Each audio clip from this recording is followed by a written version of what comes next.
Vem de terra, aquela que fica na beira da praia.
Que a tua presença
projetar para vocês, a gente vai ver, então eu vou estar falando e vocês também vão poder ler. Hoje a gente vai estar conversando sobre esta parábola, a parábola do semeador. É uma parábola muito bonita, é uma parábola que, inclusive, Jesus explica essa parábola na Bíblia, tá? Para quem for lá no Mateus, eu não me engano é Mateus 13, de 18 a 23, ele explica a parábola que ele conta aqui, que a gente vai contar. Ele explica da maneira dele e a gente aqui vai trazer uma visão um pouquinho diferente, trazendo para a nossa linguagem atual, para que a gente possa tentar se encontrar nos ensinamentos que ele nos passa através dessa parábola. Muito bem. Como a gente não vai entrar direto no assunto, eu gosto de trazer sempre um pouquinho de cultura.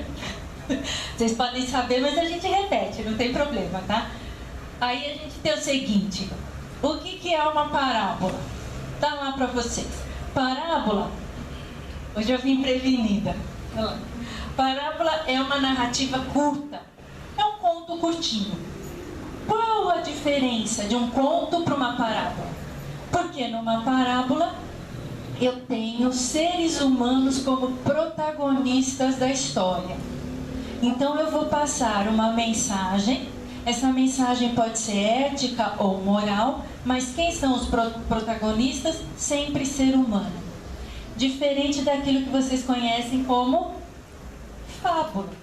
A fábula são os bichinhos, né? Da tartaruga e a lebre, por exemplo, né? Que é uma das fábulas que existe. Tem todas aquelas fábulas de La Fontaine. É usado bichinhos. Mas tem uma coisinha que vocês não conhecem, ou poucos conhecem, que é chamado apólogo. Apólogo também é uma forma literária onde você mistura tudo. Você tem gente, você tem bichinho, você tem coisa animada e coisa inanimada. Eu deixei ali o exemplo para vocês da Bela e a Fera, né? A xícara falando com o bule, que fala com o relógio, não é isso? Isso é conhecido como apólogo. E Jesus usava a parábola, através de parábolas com os seres humanos, por quê? Ele usava isso porque os ensinamentos ficam eternos, não vai mudar nunca. Uma parábola, uma fábula é sempre daquela maneira. E através disso, sempre daquela maneira e contada da forma como fábula ou parábola, não tem distorção do conteúdo que está sendo passado. Além de não ter distorção, facilita ser lembrado, porque essa daqui tem 2000 anos, 2015 anos, né? E todo mundo continua lembrando da mesma maneira. Além disso, multiplica os ensinamentos, que é isso que a gente vai fazer hoje. A parábola do semeador tem várias interpretações e a gente vai fazer uma delas. E qual que eu escolhi? Eu escolhi fazer uma interpretação psicológica, psicológica da parábola do semeador. Ou seja, psicológica de que maneira? Transportando para nós seres humanos para ver o que a gente precisa melhorar, o que a gente precisa aprender. Jesus ensinava através de parábolas para fazer o quê? Ele passava os ensinamentos para a gente se melhorar. Então, toda a função de parábolas que ele deixou, das passagens que ele deixou, era para quê? Para ensinar a gente, nós aqui, a melhorarmos. Então, é por isso que eu trouxe nessa visão psicológica a parábola do semeador. Muito bem. Parábola do semeador, eu vou pegar minha cola, que eu não fico de costas para vocês. Vamos lá, quem quiser acompanhar está lá. Mateus 13, de 1 a 20, de 1 a 9, e do 18 a 23 tem a interpretação que a gente não vai trazer aqui, porque não ia dar tempo. Naquele mesmo dia, tendo saído de casa, Jesus sentou-se à borda do mar. Em torno dele logo reuniu-se grande multidão de gente, pelo que entrou numa barca, onde sentou-se, permanecendo à margem todo o povo.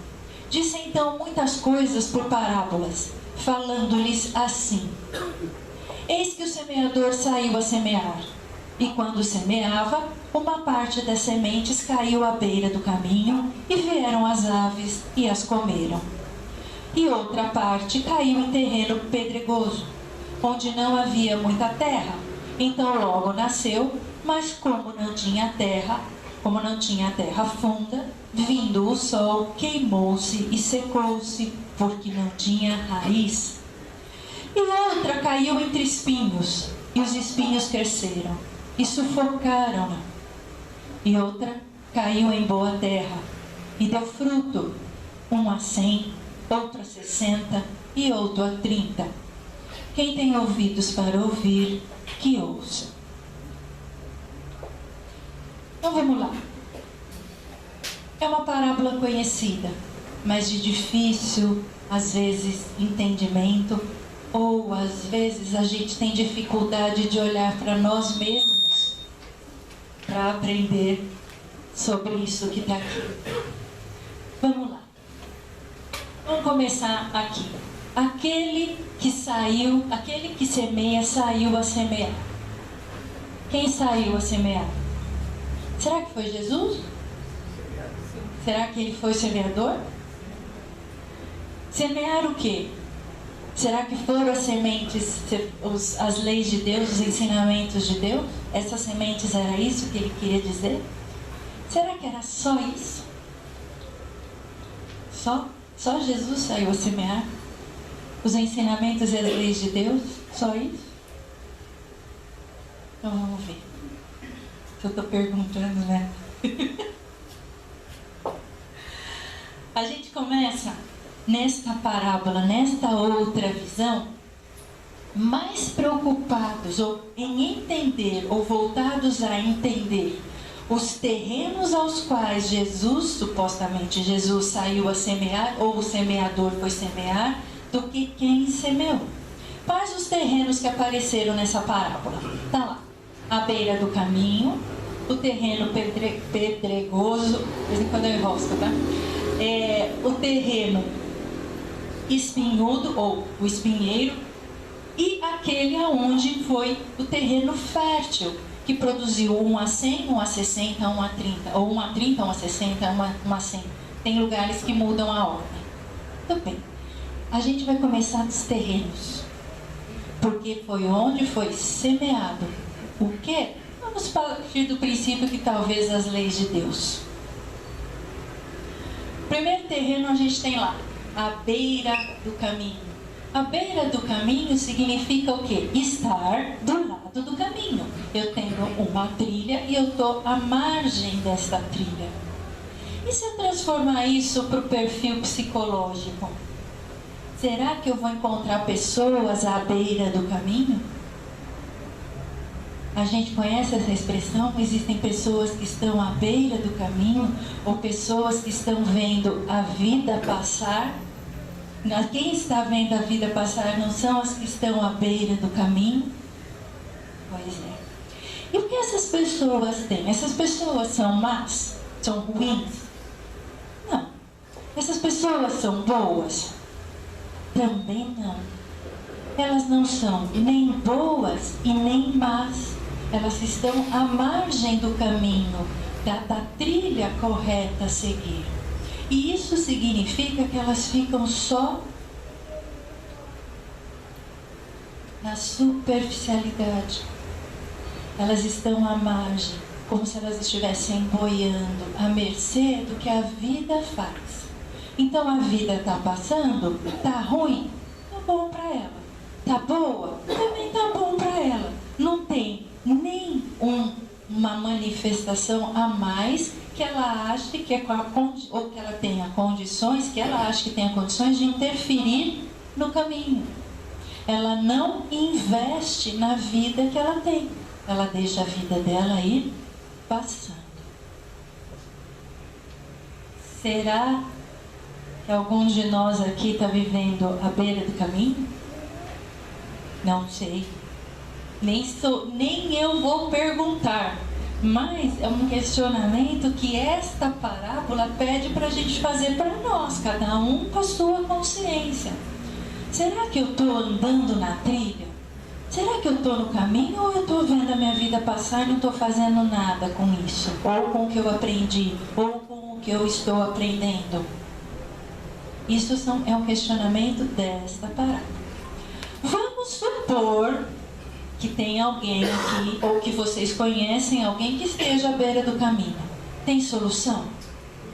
Para todo problema, como dizia meu pai, tem no mínimo 10. A gente traz uma, né? As outras 9 depois a gente pensa em casa.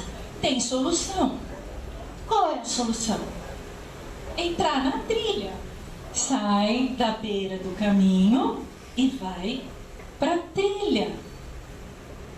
Senão, são as pessoas que acabam deixando, querendo aquela expressão, né, antiga, que o mundo pode acabar em barranco, que eu vou morrer encostado, que tá bom. Não precisa ser assim. A vida, ela não é, muitas vezes, como a gente gostaria que fosse, mas ela é o que ela precisa ser para nós aprendermos. Alguém já se perguntou por que veio aqui? Todo mundo, a grande maioria, é espírita. Todo mundo já se perguntou por que eu vim aqui no planeta? Qual é a resposta? Gente, qual é a resposta? Aê, aprender e evoluir. Obrigada. Aprender, evoluir, melhorar, se auto-melhorar. Então, esta é uma das parábolas para a gente perguntar se a gente está na trilha, se melhorando, fazendo o que é possível ou não. Esta é a solução. Efetivamente, nos tornarmos aprendizes da vida, viver a vida e enfrentar o que ela tem, de bom ou de não bom. Essa é a solução para quem está à margem do caminho. Tem solução. Muito bem. Terreno pedregoso. O que eu enrosco, né, para falar. O pedregoso significa que tem mais pedra do que terreno. E tem muito pouquinha terra, que foi falado na parábola. O terreno pedregoso tinha pouquinha terra, a semente caiu, cresceu, mas logo morreu porque não tinha terra suficiente para se manter. E o que significa isso, então? No perfil psicológico, como as pessoas se comportam, como estão num terreno pedregoso ou são um terreno pedregoso. Simboliza aqueles que inicialmente se empolgam, ficam felizes com o que aprenderam com os ensinamentos, com o que é trazido nas palestras, com o que é trazido no Evangelho, com aquilo que a lei estuda, que vai nos cursos, se empolga e fala, ai, que coisa bacana que era. Passou 6 meses e já fala assim, estou cansando, estou ficando cansado, o curso é de 2 anos, acho que eu não vou fazer não, tem 6 meses já estou ficando meio cansado. Então, não tem terra suficiente para aguentar o tranco, né? E aí desmotiva. Esta é o quê? A semente que cai no terreno pedregoso. A pessoa é má? Não. A pessoa é boa? É, mas é uma bondade que ela não consegue dar vazão para isso, fica muito limitada. Então, como é que ela é na realidade? Tem um início de despertar, ela desperta para as leis, para os ensinamentos de Jesus, de Deus, mas ela não mantém, ela para no meio do caminho, ela começa a desistir quando ela começa a ficar cansada e achar que a vida dela não está andando como ela queria que andasse, porque ela aprendeu os ensinamentos e tinha que andar do jeito que ela queria. Não vai andar do jeito que ela queria, vai andar do jeito que a vida é. Os ensinamentos, eles só servem para que nós possamos lidar com a vida como ela é. Então não tem como, ela não progride aqui, ela acaba morrendo por não se comprometer com aquilo que ela se empolgou no começo. A espiritualidade está aqui, né? A gente fala assim, que nesse caso, a gente também pode analisar mais um fator, que como a vida não está andando como ela gostaria que andasse, ela gostaria de ter ainda bens materiais que a suportassem de acordo com o que ela entende que a vida tem que ser. Então ela continua sendo uma pessoa boa porque ela despertou para os ensinamentos, mas ela não manteve porque ela, como está escrito ali, ela cedeu, ela deu vazão aos apelos do mundo material, e entre o mundo material e o que ela estava aprendendo, ela resolveu ficar no mundo material. Então ela entrou pelo que a gente chama de um terreno pedregoso, difícil, porque o mundo material um dia acaba. E nós também um dia acabamos. Só que a gente leva com a gente aquilo que a gente aprendeu e que a gente evoluiu. E o mundo material fica. Né? Será que algum de nós ainda tem um comportamento meio pedregoso? Não sei. Isso é para a gente pensar. Será que às vezes a gente dá mais valor para o material em vez de dar valor para o que a gente é? Né? Eu, assim, tenho um exemplo muito triste, não preciso citar onde, mas de uma casa espírita, que é um lugar potencialmente onde qualquer pessoa pode frequentar e ir. E tinha um senhorzinho. Ele não tinha condições mesmo, ele não chegava a ser morador de rua, mas ele era muito simples, tinha uma dificuldade muito grande para lutar pela vida e já estava no final da vida. Pois é, essa casa espírita não deixava ele entrar para assistir às palestras. É de chorar, né? Eu falo, eu fico arrepiada porque não tinha, por mais que você lutasse, eles entendiam lá que ele não poderia frequentar. Por conta de estarem olhando a simplicidade, a humildade, em vez de olhar o espírito, estava olhando a matéria dele. Então isso é muito triste. Quantos de nós às vezes faz isso, né? Às vezes a gente faz muitas... a gente entra por um terreninho pedregoso, aí avaliando pela matéria, pelo carro que tem, pela casa que tem. E às vezes a gente não sabe a dificuldade que a pessoa tem também, né? E que está passando, o sofrimento que passa. Histórias como essa tem muitas. Eu tenho um amigo meu, pessoal, ele toca também. Só que ele mora em Cruzeiro, ele mora longe daqui, ele mora em Cruzeiro. E uma vez ele colocou até, ele expôs a história. Ele estava andando de noite, ele tinha acabado de sair ele tinha ido tocar, ele toca flauta. E ele encontrou um morador de rua, na rua. E ele foi lá conversar com o morador de rua.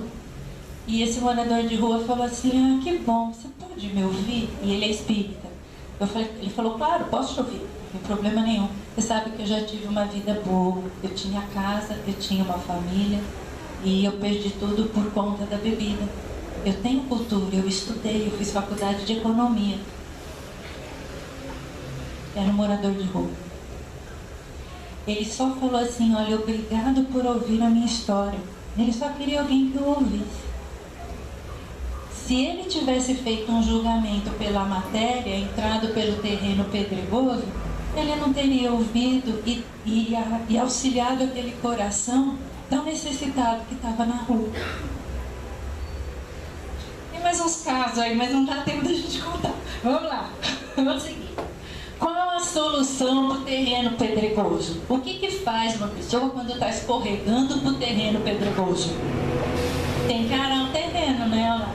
Estava cheio de pedra, tem que arar o terreno, tirar a pedra, fofar e plantar. O que é arar o terreno? Arar o terreno é viver o sofrimento que às vezes aparece na nossa vida. A dor, o sofrimento, eles fazem exatamente isso. Eles tiram as pedras do caminho, deixam a terra mais fofinha para ser plantada. Então a dor, o sofrimento, às vezes, não é uma coisa ruim. Ela é uma coisa que veio para te auxiliar a crescer, é transformar você num terreno pedregoso, que daria mais valor para a matéria, dá mais valor para você, para o ser humano, você dá aula. E vocês têm muitos professores que dão aula para as crianças, são vidas humanas ali. Para quem faz para quem dá aula para os adultos também, pronto. Isso é o que faz, às vezes, esse sofrimento, a gente crescer. Eu deixei o exemplo aqui, que vocês conhecem, do Bill Gates, que mas o Bill Gates é bilhardário. O cara é bilhardário mesmo, não nego. Tá? Mas ele começou a carreira dele lá com os computadores se dedicando só à matéria. Quando ele teve o filho, quando nasceu o primeiro filho dele, ele mudou radicalmente a postura dele. Ele começou a investir no filho. E ele falava assim, meu filho só vai ter computador quando ele aprender a escrever. Escrever, né? Não digitar. Escrever.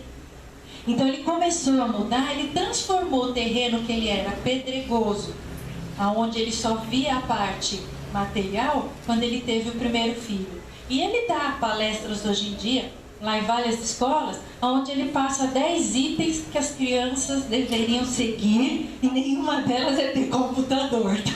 Eu não lembro os 10 itens, mas não está lá ter um computador, está lá ser um ser humano. Ele transformou o que ele era e aprendeu. Qual o sofrimento que ele passou, o que o filho trouxe para ele, a gente não sabe. Isso não pertence à vida dele, pessoal, ele não abriu não exteriorizou para ninguém. Mas certamente algum sofrimento ele teve para ter essa mudança. Senão não muda, né? Senão a pessoa não muda, através só, muda aí, fala, você precisa mudar, para de olhar tanto para a casa do vizinho, para o carro do vizinho, cuida do seu pedaço, cresce, evolui, aprende. Falando só é difícil. Ele passou por uma dor, por um sofrimento que a gente não sabe qual é. E aprendeu. Vamos seguir? Então vamos lá. E o espinhoso? Esse é duro. Esse, vou fazer de conta que aquela frase não tem. Será que algum de nós tem comportamento espinhoso? Vou falar assim, talvez um espinhinho de vez em quando, tá? Bem pouquinho. Porque o espinhoso é aquele terreno duro, seco, né? Pontudo, que não, o perfil significa o quê? Olha o perfil emocional que é. Estão sempre ligados aos sentimentos egóicos. O que são sentimentos egóicos? Ligados ao ego, que é orgulho, vaidade, indiferença, presunção. Então são pessoas que têm este comportamento o tempo todo. Pessoas muito difíceis de lidar. São, como a gente fala, né? Pessoas meio espinhudas. Que eu espero que nenhum de vocês seja espinhudo. Senão a gente também tem solução para o espinhudo, tá? A gente vai chegar lá. Há um grande desamor para quem é espinhudo. Não tem amor por nada, nem pela própria vida. Então, as pessoas com muito orgulho, com muita presunção, com muito egoísta, elas têm um fundo emocional atrás delas muito difícil. O espinho é só para esconder o que elas têm atrás. E o que elas têm atrás é falta de amor. Elas não têm amor nem por elas, nem pela vida, nem por nada. Elas não conseguem se apegar a alguma coisa, né?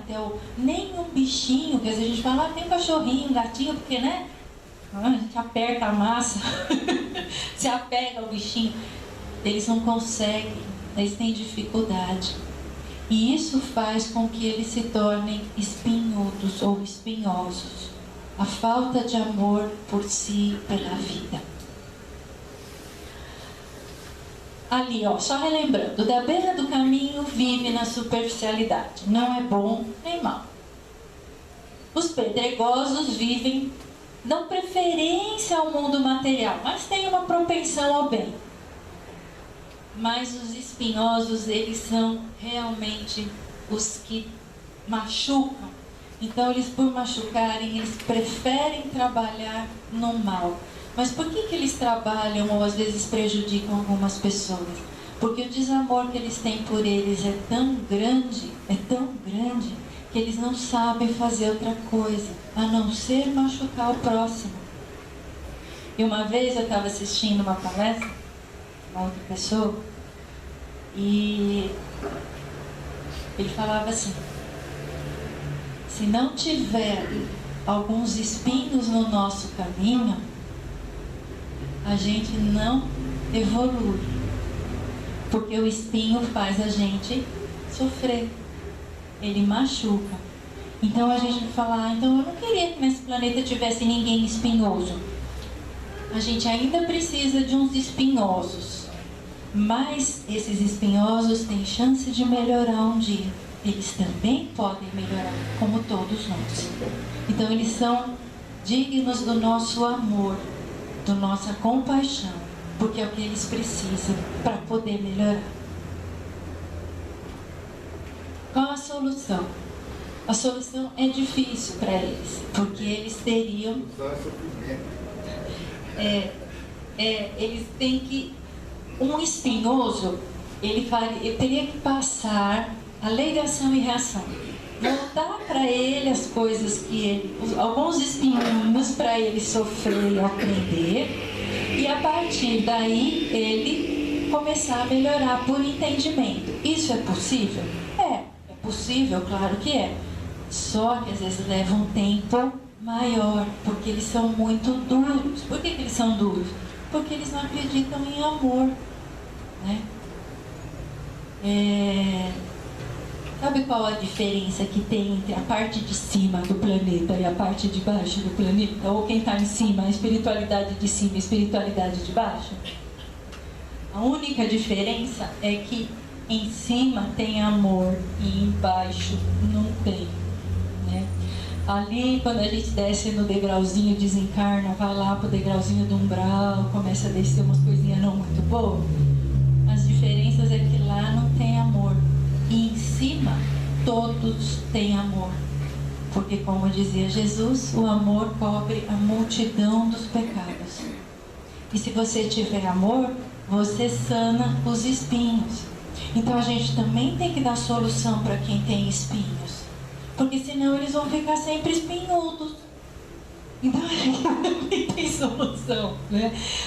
Para quem às vezes acha que é meio espinhudo ou espinhoso, possa procurar a solução, que é o quê? Amar primeiro a si. Se ame um pouco, enfrente o sofrimento, que vai, as coisas vão começar a ter um outro caminho, né? E nas outras vidas também, quando desencarnar também, e aí não vai sofrer tanto. Eu deixei o exemplo aí para vocês, que acho que o maior espinhudo que nós tivemos, que eu me lembro, eu não conheço outro tão espinhudo. Eu acho que esse foi o mais espinhudo, que foi Hitler, né?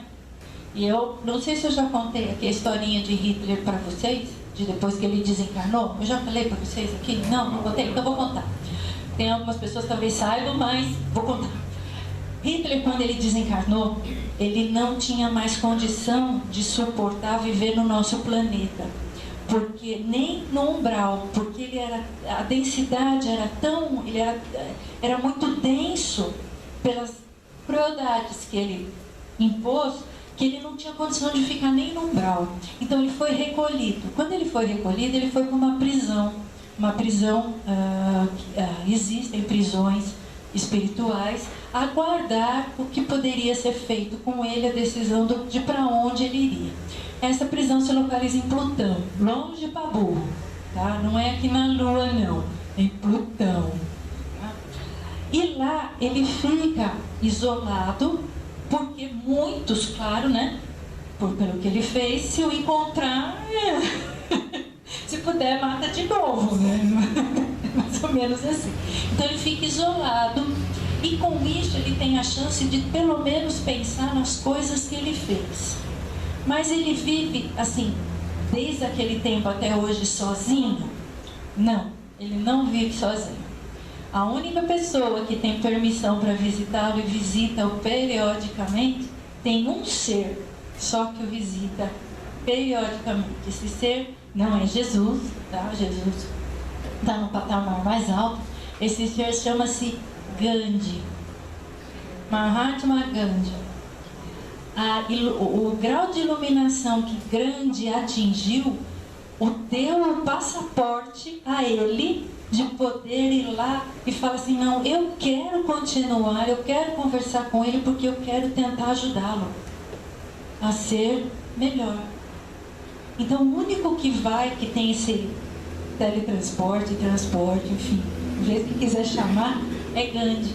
Ele vai até lá na intenção de ajudar este espírito a um dia reencarnar de uma maneira que ele possa saldar suas dívidas, mesmo que a prestação, mas tentar que ele comece a trabalhar aonde? Não mais no espinhoso, mas que ele possa pelo menos entrar no pedregoso, tá? Para depois continuar o caminho. Então até ele teve chance. Então se ele está tendo chance, que dirá nós aqui no planeta com os nossos espinhinhos, né? Vamos tentar, né? Lutar pelos nossos e tirar os nossos, para a gente se transformar em seres melhores. Vamos lá, mais um pouco. Opa, passou demais. O último. Estamos no último já. Terra fértil. Terra fértil é terra boa. O que plantar, dá, né? Como é que era aquela frase do maná? Se puder maná, tudo dá. Alguma coisa assim, antigo isso, né? Adubando dá, né? Então eu lembro disso. Tinha uma propaganda. Isso demonstra a idade, mas tudo bem. Vamos lá. Terra fértil são as pessoas que buscam produzir coisas boas. Fertilizou, deu certo. 1 para 100, 1 para 60, 1 para 30. O que é 1 para 30, 1 para 60 e 1 para 100? Está ali. 1 para 30 são as pessoas que já começaram a cuidar, criar amor por si. Então, se elas criaram amor por si, elas já estão despertando para as leis divinas todas, porque ela está tendo amor dentro dela. O amor não cobre a multidão dos pecados? Então, o amor é aquilo que a gente tem que desenvolver. E a hora que a gente começa a desenvolver, começa a criar isso por nós mesmos, a gente começa a atingir 1 para 30. 1 para 30, um pouco. Com um pouquinho de amor que a gente tem, a gente já começa a distribuir isso para, sei lá, vamos fazer a mesma proporção, 30 pessoas. Quando a gente já tem o amor dentro de nós, aquilo já está fortalecido, enraizado, eu começo o quê? A produzir 1 para 60. Eu amplio as pessoas que eu atinjo com o amor. São mais pessoas sendo influenciadas pelo amor de 1. E quando eu chego na plenitude da comunhão com Deus, do amor pleno, eu posso atingir quantas pessoas eu quiser. 100 pessoas ou mais. A gente já vai dar um exemplo, né? Todo mundo já sabe, mas depois eu falo. Será que a gente está valorizando a vida que a gente tem para começar a fazer isso e produzir amor para o planeta? Nós somos responsáveis pelo planeta. Nós viremos para cá nas próximas encarnações. Então, se a gente plantar num terreno fértil, nós fomos num terreno fértil, a gente vai plantar o planeta para cá melhor quando a gente voltar aqui reencarnado. Já pensaram nisso? Que a gente volta aqui, né? Porque a gente morre, dá uma passadinha lá em cima, né? Lá embaixo, dá uma voltinha e onde a gente volta? Para cá. E se a gente planta hoje, daqui quando a gente der as nossas voltinhas lá embaixo, lá em cima, né? Resolver voltar para cá, vai ficar melhor, porque a gente plantou. Se a gente não plantar, não vai estar melhor, né? Será que a gente está buscando evoluir? Desenvolver esse amor dentro de nós para espalhar para os outros e atingir o planeta? Então essa é a última perguntinha desta parábola. Tem solução? Tem, né? Os 3 perfis têm a boa terra, que são conhecidos pelo que se produz, de acordo com suas obras. Chico Xavier é o exemplo que a gente tem aqui. um dos maiores exemplos. Ele escreveu 416 livros. Acho que ele plantou bastante, né? Ele era amor puro em relação a onde ele estava e ao sofrimento onde ele vivia, que ele tinha filas homéricas, que ele beijava um a um, levava água e comida onde não tinha. A doação dele era enorme. Então a gente consegue, eu acho que a gente não consegue avaliar o tamanho do amor que ele tinha dentro dele, por ele como ser de Deus. Não é amor egoísta, é o amor que ele tinha por ele ser um filho de Deus e o quanto ele espalhava isso para os outros. É assim que a gente tem que analisar, né? O amor, porque se ele não tivesse amor dentro dele, ele não podia doar para ninguém. Então ele não consegue avaliar o tamanho do amor que ele tinha na gratidão com a vida. E deixou o exemplo que deixou. Então aquele que semeia, que saiu a semear, Jesus representa todo aquele que semeia. Todo aquele que semeia. Todo aquele que semeia. Vamos falar de novo. Semeia o que? As sementes de amor no coração do próximo. Amor, bondade, consolo, caridade. As virtudes das leis de Deus. O semeador somente tem o compromisso de semear, não de transformar em terra fértil. A transformação cabe a quem recebe a semente. Ops, agora o bicho pega, né? Quem recebeu a semente de Jesus? A gente vai se escorregar tudo debaixo da cadeira agora. Todos nós. Se todos nós recebemos, nós temos o quê? O dever, ou a possibilidade, se não quiser usar a palavra dever, que é tão pesada, a possibilidade de nos transformarmos em terrenos férteis. Por isso que eu trouxe a solução para cada terreno, não foi à toa, né? A solução agora todo mundo sabe, só precisa trabalhar, treinar.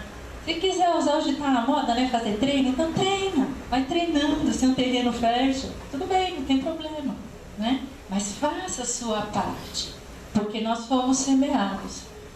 E nós fomos semeados há 2015 anos atrás. Conclusão, nós já estamos semeados. Então, qual é a nossa função também? Nós temos a função também de semear. Como é que a gente muda o terreno? Para quem esqueceu o que eu falei, está aqui o resuminho. De novo. O nosso solo fértil, a nossa terra, se melhora com pensamentos, sentimentos e atitudes. Cultivando bons sentimentos. Estudando e mantendo a mente aberta, ligada sempre ao alto, sem preconceitos. Realizando o trabalho diário da transformação íntima através das boas atitudes e os bons exemplos. A reforma íntima que vocês ouvem tanto e que o pessoal às vezes bate tanto e que o povo já está meio cansado de ouvir, eu sei que está cansado de ouvir. Então a gente muda, a gente explica de um outro jeito. Não precisa ficar... a reforma íntima às vezes é difícil de entender. Então começa a fazer aqui, ó, são boas atitudes, bons pensamentos, bons sentimentos. Isso aqui é a reforma íntima. Se você começar a ter bons sentimentos, bons pensamentos, parar de pensar tranqueira, né? Ah, porque eu vou chegar em casa, porque espero que não tenha ninguém na porta da minha casa, né? Porque eu tenho que olhar, dar a volta no quarteirão, senão eu vou ser assaltado. Começa, você se previne, mas ficar pensando todo dia que vai ter gente na porta da sua casa, uma hora vai ter. Então cultive bons pensamentos, que você está amparado pela luz de Deus, está amparado por sua proteção, que tudo vai dar certo. Pense no positivo, sinta no positivo, tenha atitudes boas. Isto é a reforma íntima que precisa ser feita, de um jeito mais pé no chão, vai? Nossa tarefa e lição de casa espiritual é evoluir e nos tornarmos seres que semeiam luz e amor. Essa é a nossa tarefa. André Luiz nos mostra o porquê. Nossas obras ficam conosco. Somos herdeiros de nós mesmos. Nós vamos herdar a terra de novo, porque a gente vai voltar aqui com as obras que nós fizemos. Nós vamos voltar num planeta extremamente bondoso e de amor.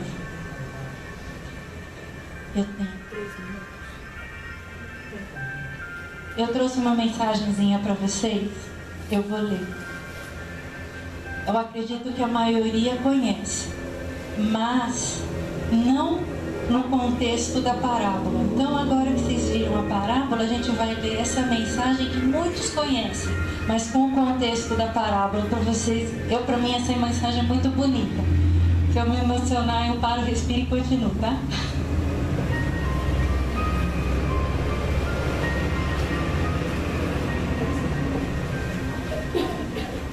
Essa mensagem se chama A Semente.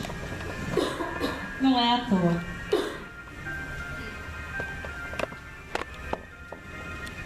Havia um cidadão que morava numa cidade grande e trabalhava numa fábrica que se localizava muito longe da sua casa.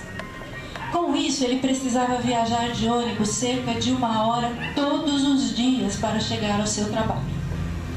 Na terceira parada, sempre entrava uma senhora que se sentava no banco da janela. Ela abria a bolsa, tirava um pacotinho e passava a viagem toda jogando alguma coisa para fora do ônibus. E a cena se repetia dia após dia. Até que certa vez, curioso, o homem lhe perguntou: "Por que a senhora joga pela janela?" "Jogo sementes", respondeu ela. "Sementes? Sementes de quê?" "De flor. É que eu olho para fora e a estrada é tão vazia. Gostaria de viajar vendo flores coloridas por todo o caminho. Imagine como seria bonito. Mas as sementes caem no asfalto. São esmagadas pelos pneus dos carros, devoradas pelos passarinhos. A senhora acredita mesmo que estas flores vão nascer um dia aí na beira da estrada?" "Acho, meu filho. Mesmo que muitas se percam, algumas acabam caindo na terra e com o tempo vão brotar.